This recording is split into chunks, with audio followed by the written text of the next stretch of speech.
ഇന്നലെ നമ്മൾ രാത്രി വീട്ടിൽ നിന്ന് ഇറങ്ങിയാണ് 10:30. ഇതുവരെയായിട്ടും വീട്ടിൽ കയറിയിട്ടില്ല. രാത്രി ഒരു കണ്ണ് ഉറങ്ങിയിട്ടില്ല. ചെല്ലമംഗല ഉത്സവത്തിന് പോയി. അവിടെ നിന്ന് പിന്നെ മാനവീയത്ത് നൈറ്റ് ലൈഫ്. അവിടെ നിന്ന് പിന്നെ രാവിലെ 3:45 നമ്മൾ മാനവീയത്തിൽ നിന്ന് ഇറങ്ങിയതാണ്. ഇവിടെ നേരെ 6:10 നമ്മൾ വെട്ടുകട എത്തിയിട്ടുണ്ട്. ഇവിടെ കറക്റ്റ് മാസം തുടങ്ങി ബെല്ലടിച്ച് ഒരു പോസിറ്റീവ് എനർജി കിട്ടിയിട്ടുണ്ട്. ഞാൻ എപ്പോഴും വരും. ഇവിടുത്തെ നൂലില്ലേ, നേർച്ച നൂല് കെട്ടാറുണ്ട്. ഇന്നെന്താ കെട്ടാൻ തോന്നി, കാരണം വന്നിട്ട് കുറേ ദിവസമായി. പിന്നീട് ഇന്നാണ് പറഞ്ഞത്. പാലക്കാട് ബീച്ച് സൈഡാണ്. ഇവിടെ ഒന്നും തുറന്നില്ല. മണി 6:15. വെള്ളങ്ങളൊന്നും ജോലിക്ക് പോയില്ല. അവന്മാർ രണ്ടും അവിടെയുണ്ട്. കടൽ നല്ല തിരയടിയുണ്ട്.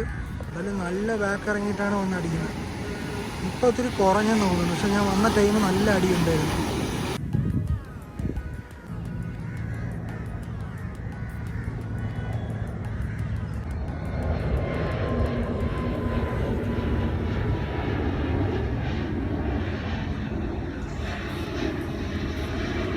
ഇന്നത്തെ വീഡിയോ മറ്റൊരു വീഡിയോ കാണുന്നവരെ ബൈ ഗൈസ്.